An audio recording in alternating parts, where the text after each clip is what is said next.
សូមស្វាគមន៍មកកាន់ Cambodia Flash News រដ្ឋមន្ត្រីក្រសួងទេសចរដឹកនាំព្រឹត្តិការណ៍ជិះស៊ីក្លូផ្ដោះក្តីសង្ឃឹមដល់ស៊ីក្លូកម្ពុជាអបអរសាទរទិវាជាតិទីក្រុងស្អាតឆ្នាំ2026ព្រឹកថ្ងៃទី1ខែមិនិនាឆ្នាំ2026ឯកឧត្តមហ៊ុតហៈរដ្ឋមន្ត្រីក្រសួងទេសចរអញ្ជើញជាអធិបតីក្នុងព្រឹត្តិការណ៍ជិះស៊ីក្លូពីរាជធានីភ្នំពេញឆ្ពោះទៅកាន់ក្រុងស្ទឹងត្រែងខេត្តស្ទឹងត្រែងក្រោមពាក្យស្លោកផ្ដោះក្តីសង្ឃឹមដល់ស៊ីក្លូកម្ពុជាដើម្បីចូលរួមអបអរសាទរទិវាជាតិទីក្រុងស្អាតឆ្នាំ2026និងគាំទ្រព្រឹត្តិការណ៍ទេសចរក្រោមប្រធានបទស្ទឹងត្រែងលើសពីទន្លេលើសពីធម្មតាដែលរៀបចំដោយរដ្ឋបាលខេត្តស្ទឹងត្រែងនិងមន្ទីរទេសចរខេត្តស្ទឹងត្រែងឯកឧត្តមរដ្ឋមន្ត្រីបានបញ្ជាក់ថាសមាគមស៊ីក្លូកម្ពុជាទទួលបានការយកចិត្តទុកដាក់ដ៏ខ្ពង់ខ្ពស់ពីសម្ដេចអគ្គមហាសេនាបតីតេជោហ៊ុនសែនអតីតនាយករដ្ឋមន្ត្រីនិងបច្ចុប្បន្នជាប្រធានប្រសិទ្ធិនៃព្រះរាជាណាចក្រកម្ពុជាតាំងពីឆ្នាំ2018មកដោយមានការឧបត្ថម្ភនិងជួយជ្រោមជ្រែងទាំងផ្នែកជីវភាពនិងការលើកទឹកចិត្តដល់អ្នកប្រកបអាជីពធាក់ស៊ីក្លូ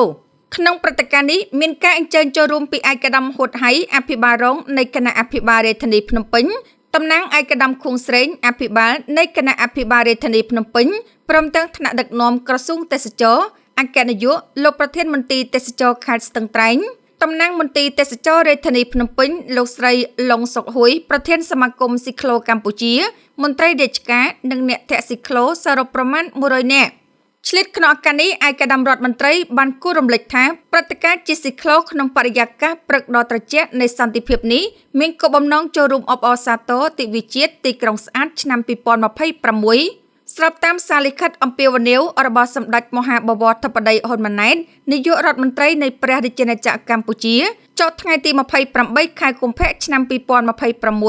ដែលបានជំរុញឲ្យគ្រប់ក្រសួងស្ថាប័នអាជ្ញាធរមូលដ្ឋានរមណីយដ្ឋានទេសចរនិងសហគមន៍ទេសចរទូទាំងប្រទេសបន្តយកចិត្តទុកដាក់លើភាពស្អាតសោភ័ណភាពគុណភាពសេវាកម្មនិងបដិសណ្ឋារកិច្ចល្អ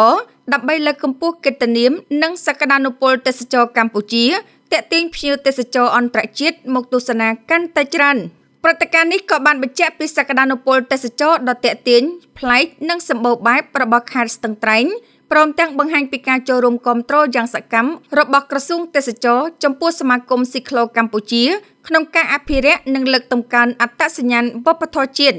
សូមបញ្ជាក់ថាក្បួនធាក់ស៊ីក្លូនៅថ្ងៃទី2ខែមិនិនាឆ្នាំ2026នេះបានឆ្លងកាត់ខេត្តកំពង់ចាមបន្តដំណើរឆ្ពោះទៅខេត្តត្បូងឃ្មុំអរគុណសម្រាប់ការតាមដាន Cambodia Flash News